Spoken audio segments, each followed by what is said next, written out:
Hello and welcome back students, welcome back to Vision Academy. तो SSC MTS English free crash course में आज हमारा day 6 है, जहाँ पे आज हम करने वाले हैं क्लोज टेस्ट। तो क्लोज टेस्ट जो यहाँ पे आज हम करने वाले हैं वो 2023 के PYQS हैं, ठीक है, प्रीवियस ईयर क्वेश्चंस हैं, जिसमें आज हम टोटल इन ऑल 40 क्वेश्चंस को करने वाले हैं। बहुत ही इंपॉर्टेंट सेशन है आप सभी लोगों के लिए, जिनके लिए भी क्लोज टेस्ट एक डिफ़िकल्ट टॉपिक जाता है। तो यहाँ पे देखिए एक अच्छा प्रैक्टिस हम करने वाले हैं, बिकॉज प्रीवियस ईयर क्वेश्चंस को हम डायरेक्टली देखने वाले हैं। चैनल को सब्सक्राइब नहीं है तो सब्सक्राइब कर देना, साथ में व्हाट्सएप ज्वाइन कर लेना और टेलीग्राम ज्वाइन कर लेना, बिकॉज वहाँ पे नोट्स एंड वर्कशीट्स वगैरह आपको मिल जाएंगे। चलते हैं हमारे फर्स्ट क्वेश्चन में। तो हमारा जो फर्स्ट क्वेश्चन है, that evening we sat in the courtyard of the hotel once dash the sun sink below the northern isles. अच्छा, यहाँ पे देखो आइल्स का अगर हम मीनिंग समझे तो आइल का मीनिंग होता है आइलैंड। ओके, जो एक स्मॉल आइलैंड होता है उसको हम बोलते हैं आइल्स, ठीक है। तो यहाँ पे फिल आउट करना है फर्स्ट फिलअप को फिल आउट करना है। तो क्या यहाँ पे वॉचिंग, वैलोइंग, रिस्किंग या practising. That evening, okay, that evening we sat in the courtyard मतलब एक आंगन, of the hotel once more dash the sun sink below the western isle, मतलब कि एक छोटा सा एक आइलैंड है, उसके बिलो वो मतलब उसके पीछे से सन नीचे सेट, सन सिंक मतलब सनसेट हो रहा था। तो सनसेट हो रहा है, तो इसके लिए हम क्या करेंगे यहाँ पे। तो यहाँ पे आंसर होगा option A. Okay, option A watching the sun sink, ठीक है। वैलोइंग का मीनिंग अगर हम समझें तो वैलोइंग का मीनिंग होता है लोटपोट, मतलब कि एक तरीके से रोल डाउन होना, ठीक है। हम बोलते हैं ना लोटपोट होना, तो वैलोइंग का वो मीनिंग होता है। तो वो तो नहीं होंगे। और रिस्किंग का हमको मालूम है, रिस्क लेना, ठीक है। उसका जो ये है आईएनजी फॉर्म है। प्रैक्टिसिंग मतलब कि प्रैक्टिस करना, वापस से बार बार किसी चीज़ को करना। नेक्स्ट आगे बढ़ते हैं। तो नेक्स्ट हमारे पास में सेकेंड वाला फिलअप यहाँ पे, ठीक है। सेकेंड वाला फिलअप यहाँ पे रीड कर लेते हैं। I told Alexei what happen that day. Okay, I told Alexei, Alexei यहाँ पे एक पर्सन है। What happen that day, I dash I could glimpse the grey stone wall of Lismore house. Okay, I dash I could glimpse, I dash I could glimpse, I could मतलब कि एक ability है जो कि past में है। तो ability in the past के बारे में अगर हम बात करें तो यहाँ पे क्या फिल आउट होना चाहिए। फैंसीड, ग्रॉब्ड, इम्बाइब्ड या फिर ट्रांसलेटेड। तो आई ट्रांसलेटेड आई कुड ग्लिम्स, नहीं, ये तो गलत। ट्रांसलेशन का मीनिंग तो हमको पता है, एक से दूसरी जगह पे जब हम करते हैं, मतलब एक भाषा से दूसरे भाषा में या फिर एक चीज़ को दूसरी चीज़ में कन्वर्ट करते हैं, तो उसको हम बोलते हैं ट्रांसलेटेड। तो ये नहीं हो सकता यहाँ पे। इम्बाइब्ड का मीनिंग क्या होता है। इम्बाइब्ड का मीनिंग होता है टू एब्जॉर्ब इन्फॉर्मेशन, ठीक है, to absorb information. Okay, information, तो इसको हम बोलते हैं इम्बाइब्ड, ये भी नहीं हो सकता। ग्रॉब्ड का मीनिंग क्या होता है। To search something, to search something by touch. जैसे कि फॉर एग्जांपल समझो अंधेरा है, आपको कुछ टेबल पे ढूंढना है, तो आप क्या करोगे, आप हाथ से टच कर करके उसको ढूंढोगे। अगर आप आंख बंद करके कुछ ढूंढ रहे हो तो अब तो भी आंख बंद करके टच करके ढूंढोगे। फैंसीड का मीनिंग क्या होता है। फैंसीड का मीनिंग होता है अनुमान, ठीक है। इसको अगर मैं हिंदी में बोलूँ तो ये होता है अनुमान या फिर कल्पना करना या फिर ड्रीम करना, ठीक है। अनुमान या फिर कल्पना करना। तो यहाँ पे राइट क्या होगा। I dash I could glimpse मतलब कि देख सकते the grey stone wall of Lismore house. तो यहाँ पे जो राइट आंसर होगा वो क्या होगा, fancied, option A will be the right option, ठीक है। नेक्स्ट आगे बढ़ते हैं। नेक्स्ट है Lismore house dash its island hill top. Okay, okay, यहाँ पे नेक्स्ट है जो हमको प्रेपोजिशन से फुलफिल करना है। तो यहाँ पे क्या होगा, यहाँ पे क्या बोला गया, आई कुड ग्लिम्स, आई यहाँ पे फिल क्या हुआ था, फैंसीड, ठीक है। I fancied I could glimpse the grey stone wall of Lismore house off on a side या for its hill island hill top. तो इसका आंसर क्या होगा यहाँ पे। तो इसका आंसर होगा on it's island hill top. तो यहाँ पे ऑन आएगा, बिकॉज ऑफ नहीं हो सकता है, ऑफ मतलब बाजू में। तो आइलैंड के बारे में बोले तो आइलैंड के बाजू में तो पानी हो जाएगा, ठीक है। असाइड या फिर फॉर भी नहीं हो सकता यहाँ पे। नेक्स्ट आगे बढ़ते हैं। Okay, next one, the next one क्या है। The red light of the setting sun glinting from the windows and from there the wasted frame of the Jonathan Blake glazing out across the sea, on nothing, his boy waiting for him to die. But it was my dash, but it was my dash simply the image on my mind. तो it was क्या it was बोला है कि it was my dash simply the image on my mind, मतलब कि हम मेरे दिमाग में सिंपली की इमेज था, तो दैट मीन्स कि इट वॉज माई फैंटेसी. तो but it was my fantasy simply the image in my mind, like the image burned on your eyes when you have dash too long at the sun. तो like the image burned in your eyes, okay, like the image burned on your eyes, मतलब कि बहुत time तक हमको सन दिखाई देते रहता है. जब हम बहुत टाइम तक सन को क्या करते हैं, स्टेयर करते हैं. ओके, स्टेयर मतलब कि constantly look at to something. Okay, so जब हमने बहुत टाइम तक सन की तरफ स्टेयर किया होता है, stared, okay, stared too long at the sun, the passing footprint of a creature long gone. Next आगे बढ़ते हैं नेक्स्ट क्वेश्चन पे. तो ये हमारा नेक्स्ट यहाँ पे नेक्स्ट क्लोज टेस्ट, जिसमें 5 क्वेश्चंस वंस अगेन है हमारे पास में. Fingerprinting is one of the methods of dash using the impression made by a minute rich formation or patterns found on the fingertips. ठीक है, तो fingerprinting is one of the methods of dash. Dash what? Involvement, satisfaction, demonstration या फिर identification. fingerprinting जो है वो किसके लिए यूज़ किया जाता है, fingerprinting उसको किस लिए यूज़ किया, involvement, satisfaction, demonstration या फिर identification. It is used for identification. तो ऑप्शन यहाँ पे डी राइट हो जाएगा. बहुत ही सिंपल था ये क्वेश्चन. नेक्स्ट आगे बढ़ते हैं. No two persons have exactly same क्या यहाँ पे arrangement, okay, arrangement, statement, management या फिर सेटलमेंट. तो same dash of the ridge patterns they remain unchange throughout the life. Okay, तो सेम मतलब फिंगरप्रिंट के बारे में बात हो रही है यहाँ पे.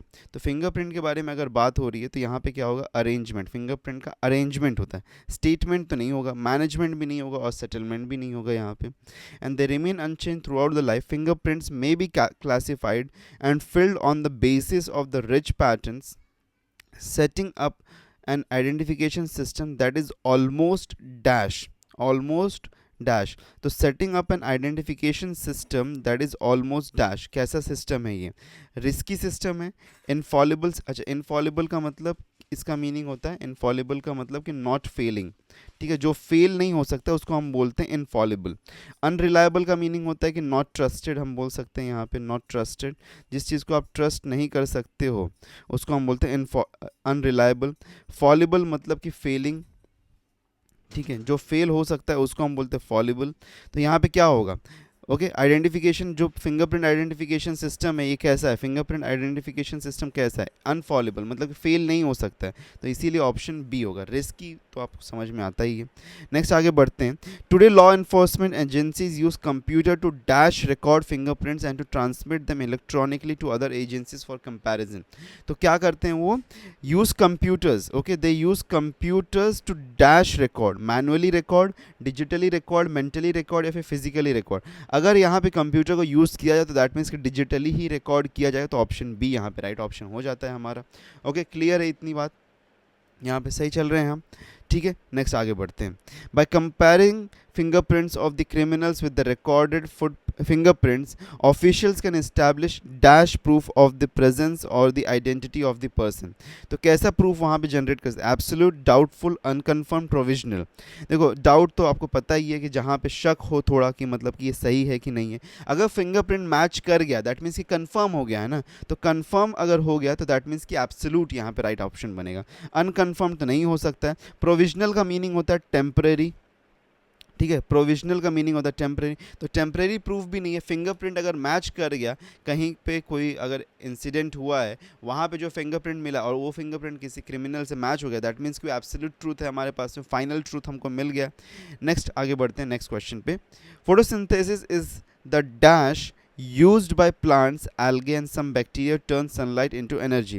तो photosynthesis is the dash used, process, guess, chaos या area. तो process होगा इसका राइट आंसर. ये सिंपल से देखते हुए हमको समझ में आता है कि photosynthesis is a process. ठीक है, chaos guess तो नहीं हो सकता. guess मतलब तुक्का मारना, chaos मतलब कि बहुत ज़्यादा हलचल मचाना, या फिर area भी नहीं हो सकता यहाँ पे. ठीक है, तो ये सारे ऑप्शंस तो गलत हो गए.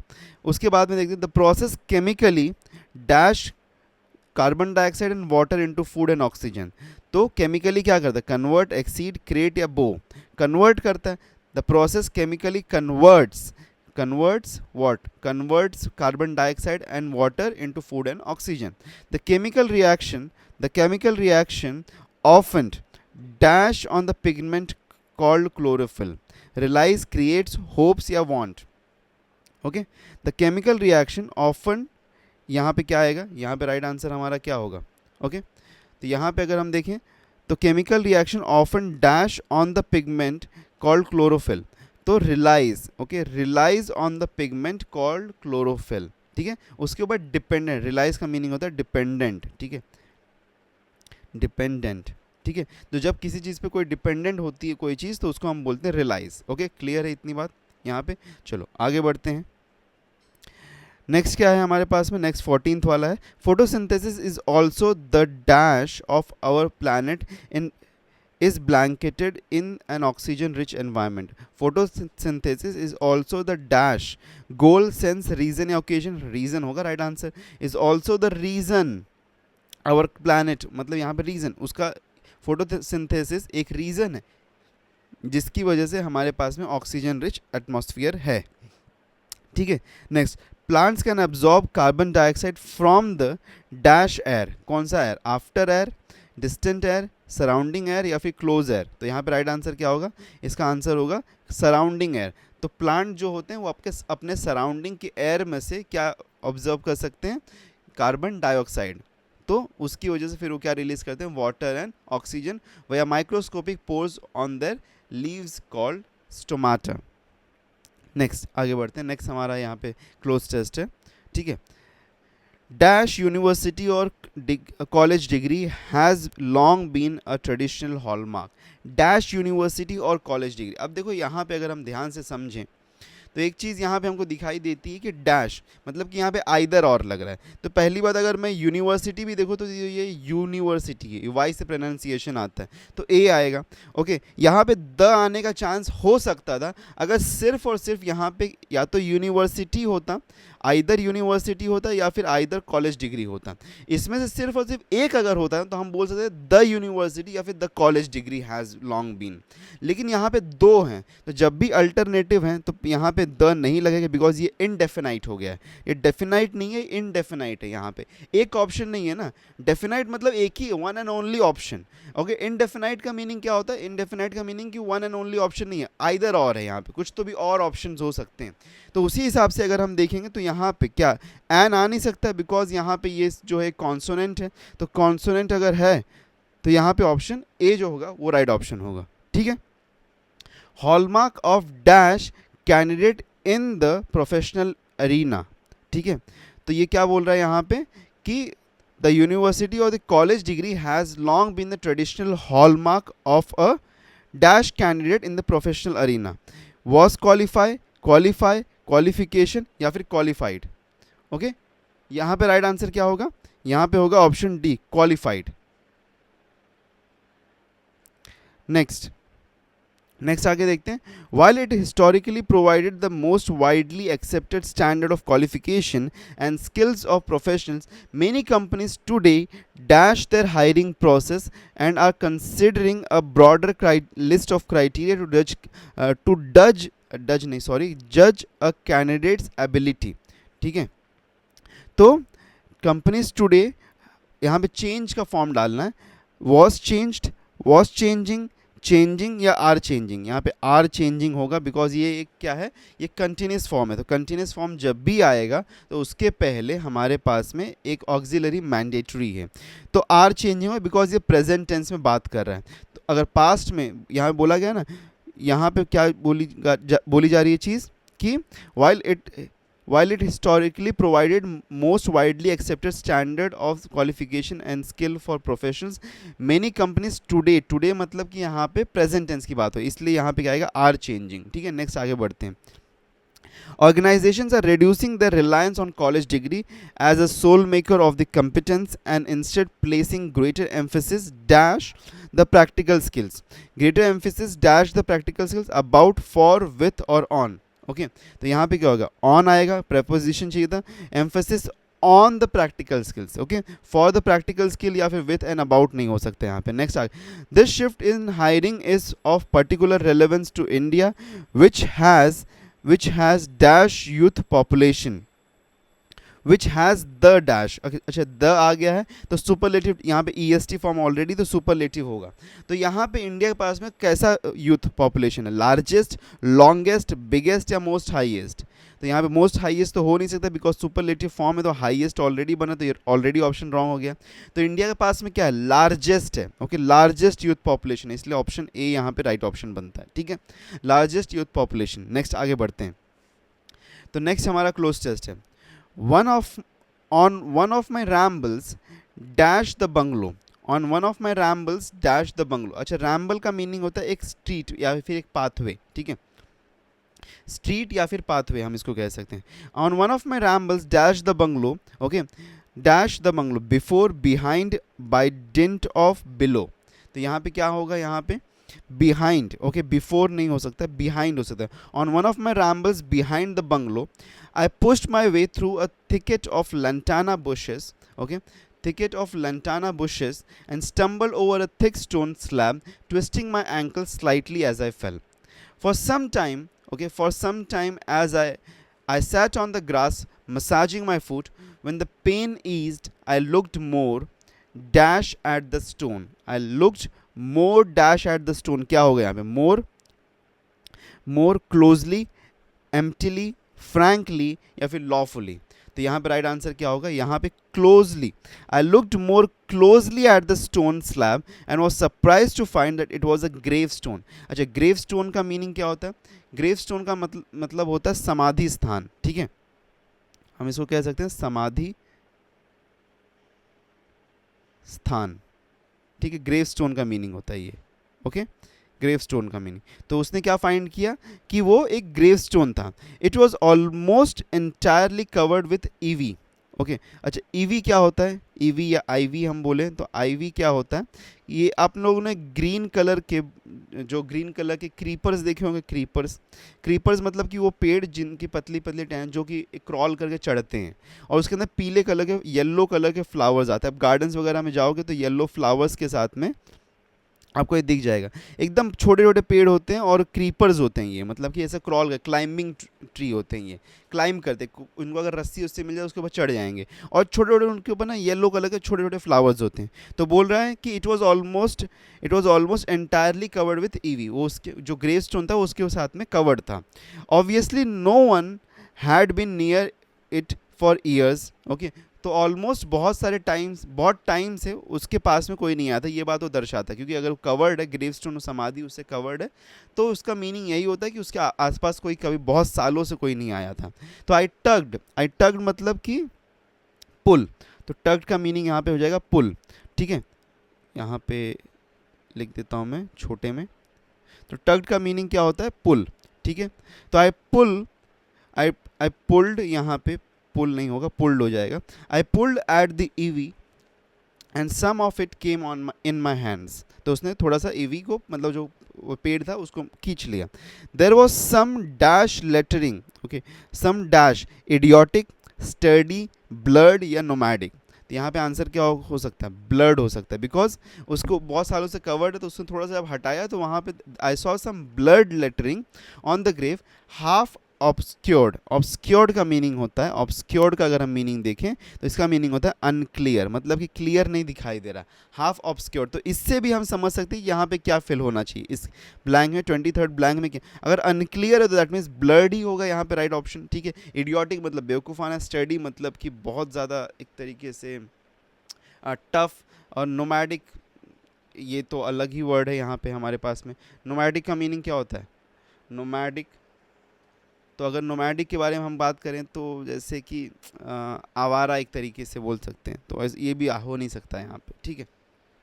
नोमैड एक्चुअली में मीनिंग होता है कि जो घूमता फिरता रहता है, ओके। तो नोमैडिक वहाँ पे इस तरीके से जो कि हमेशा घूमता है, तो हम बोल सकते हैं he was a nomadic person, मतलब कि एक आवारा बच्चा है ये, ठीक है। चलो नेक्स्ट ब्लैंक देखते हैं, 24th वाला क्या होगा। I could make out the name Rose but little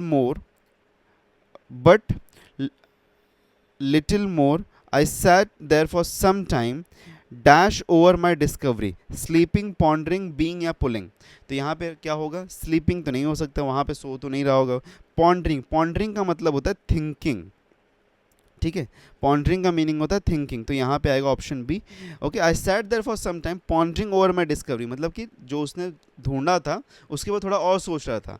I was wondering why Rose should have been buried at so lonely a spot when there was a dash not far away.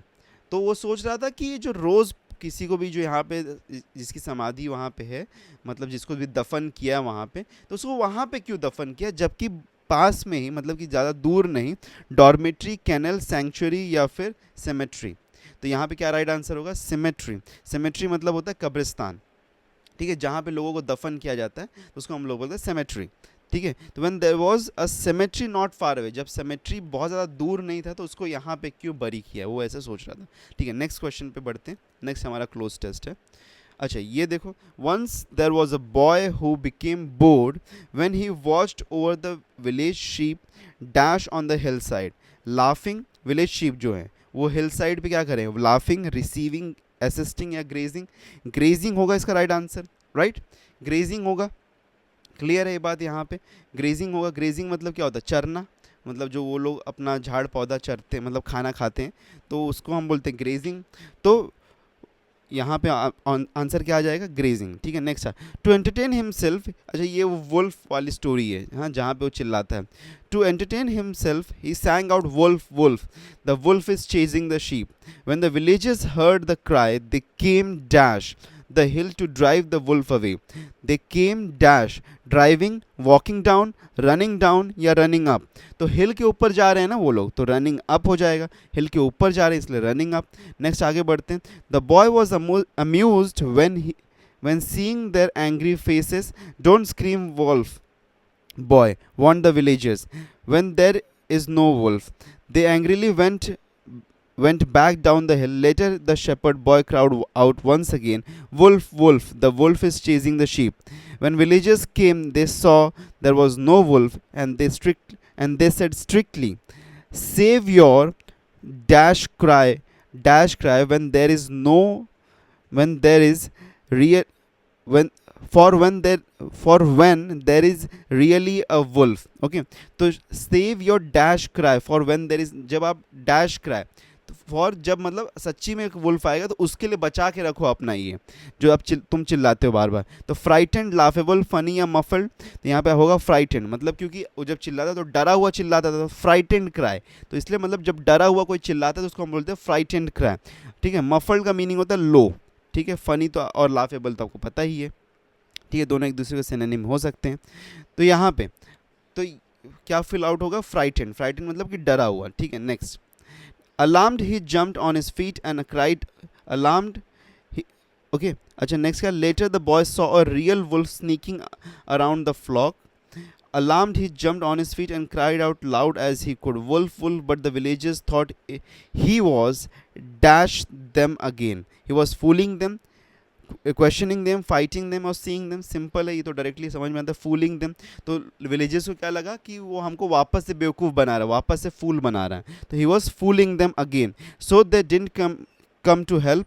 At sunset, the villagers went looking for the boy who hadn't returned with their sheep. They went up. When they went up the hill, they found him singing, happy, dancing या weeping. Okay, यहाँ पे fill out होगा, as all the sheep were dead. तो as all the sheep were dead, तो वो क्या होगा, singing, happy, dancing नहीं होता, वीपिंग का मतलब होता है क्राइंग, क्योंकि उसके सारे वुल्फ जो थे मर गए, सारे शीप जो थे वो मर गए थे क्योंकि वुल्फ आया था, तो इसीलिए वो रो रहा था। तो क्राइंग, यहाँ पे क्राइंग नहीं, वीपिंग आएगा। ओके, वीपिंग, वीपिंग का मीनिंग होता है क्राइंग, ठीक है। नेक्स्ट आगे बढ़ते हैं हमारा नेक्स्ट क्वेश्चन पे। There are several reasons why people might dash that homework is unnecessary burden on children, ठीक है। people might, be argues, have argues या argue। देखो people जो हमारे पास में ये क्या है, प्लूरल है, ठीक है, ये प्लूरल है। तो प्लूरल अगर है तो हमारे पास में यहाँ पे, और इस प्रेजेंट टेंस में बात हो रही है, there are several reasons, are बोला है, तो आर से यहाँ पे समझ में आता है कि प्रेजेंट टेंस में बात हो रही है। वाई पीपल माइट आर्ग्यू, यहाँ पे आर्ग्यू आएगा, दैट मीन्स कि option D is the right option. Argues इसलिए नहीं आएगा, अगर ये सिंगुलर होता, अगर ये सिंगुलर होता और थर्ड पर्सन होता, मैंने बताया सिंगुलर और थर्ड पर्सन प्रेजेंट टेंस में अगर होता है तो वहाँ पे S form of the verb आता है, ठीक है। अगर टेंसेस में ऐसे प्रॉब्लम है तो एक बार कमेंट ज़रूर करना, will be happy to help you out, ठीक है। नेक्स्ट आगे बढ़ते हैं। Firstly, there is evidence to support the idea that homework dash nothing to improve educational outcomes. Will does nothing, has do nothing, does nothing या do nothing, does nothing आएगा because यहाँ पे homework क्या singular है, okay तो singular के साथ में यहाँ पे हमारे पास में डज आएगा, ठीक है, डज नथिंग, ओके ओके यहाँ पे डज आएगा। Does nothing to improve educational outcomes. Countries such as Finland, where school children are not given homework regularly, top international educational league tables, and outperform nations where setting homework is a norm. Secondly, many parents would agree that school day is already dashed long enough, big enough, not enough, yeah, enough of, long enough. Okay, where school day is already long enough and leaves the children too tired to do further study when they return home. तो dash it is recognise that play time is just as dash as study time from the perspective of brain development. अब यहाँ पे देखो क्या है, dash similarly, normally, finally, usually, ये देखो यहाँ पे थोड़ा कन्फ्यूजन आएगा। लेकिन अगर हम देखें नेक्स्ट वाला फिलअप, ठीक है, नेक्स्ट वाले फिलअप को अगर हम पहले देख लें तो यहाँ पे it is recognise that play time is as dash as study, soon, beneficial, bad या confidential, beneficial time from the perspective of brain development, ठीक है। it is recognized that play time is just as beneficial as study time। तो यहाँ पे हम क्या fill कर सकते हैं, डैश इट इज recognized, तो फाइनली इट इज recognized, तो यहाँ पे आएगा फाइनली, ठीक है, और यहाँ पे आएगा बेनिफिशियल, ठीक है। तो finally it is recognized that play time is just as beneficial as study time from the perspective of brain development। Next आगे बढ़ते हैं, ओके नेक्स्ट हमारा ये नेक्स्ट क्लोज टेस्ट है जो कि 8th क्लोज टेस्ट हम कर रहे हैं यहाँ पे, ओके तो effective communication is about more than just exchanging information. It's about understanding the emotion and intentions dash the information, okay so it's about understanding, okay it's about understanding the emotion and intentions dash the information, behind the information, in front of the information, above the information या below the information। Simple सा यहाँ पे answer होगा behind the information, ठीक है, जो भी बोला जा रहा है उसके पीछे का हम कहते हैं ना कि इसके पीछे की बात समझो तुम, तो behind the information, as well as being able to clarify, as well as being able to clearly convey a message, you need to also think, talk, listen, speak in a way that gains the full meaning of what's being said and makes the other person feel heard and understood। तो think यहाँ पे option आएगा listen, okay it is as well as being able to clearly convey a message, मतलब कि speak, यहाँ पे speak, you also need to listen in a way that gains the full meaning of what's being said। तो क्या बोला जा रहा है उसका मीनिंग समझने के लिए हमको क्या करना पड़ेगा, सुनना पड़ेगा, ठीक है। नेक्स्ट आगे बढ़ते हैं। For many of us communicating more clearly and effectively requires learning some dash skills, boring, trivial, wasteful या important। यहाँ पे क्या होगा हमारा राइट आंसर, यहाँ पे हमारा राइट आंसर क्या हो सकता है, the right answer over here will be important। तो learning some important skills, okay for communicating more clearly and effectively requires learning some important skills, whether you are trying to improve communication with your spouse, kids, boss or co-workers, learning these skills can dash your connections, hamper, trivialize, disturb या deepen। यहाँ पे right answer क्या होगा, यहाँ पे right answer होगा deepen, can deepen your connections, okay क्योंकि यहाँ पे देखो हैम्पर मतलब कि रिड्यूस करना, ठीक है, या फिर मतलब ख़राब करना। ट्रिविलाइज का मीनिंग यहाँ पे होता है लेस इंपॉर्टेंट, किसी चीज़ को कम अहमियत देना, ठीक है। अगर आपका कम्युनिकेशन अच्छा हो गया तो वो क्या करेगा, आपके रिलेशनशिप्स को, आपके कनेक्शंस को क्या करेगा, डीपन अप करेगा, दैट मीन्स मोर स्ट्रॉन्गर बनाएगा, ठीक है। नेक्स्ट क्या है हमारे पास में, okay, build greater trust and respect and dash team work, hamper, hasten, improve या डिस्टर्ब। तो यहाँ पे आंसर क्या होगा, इम्प्रूव। तो इम्प्रूव करेगा, improve team work, problem solving and your overall social and emotional health. Okay, so यहाँ पे option C will be the right option. So these were the 40 question जो कि हमने क्लोज टेस्ट पे किए। आई होप सो आपको समझ में आया होगा।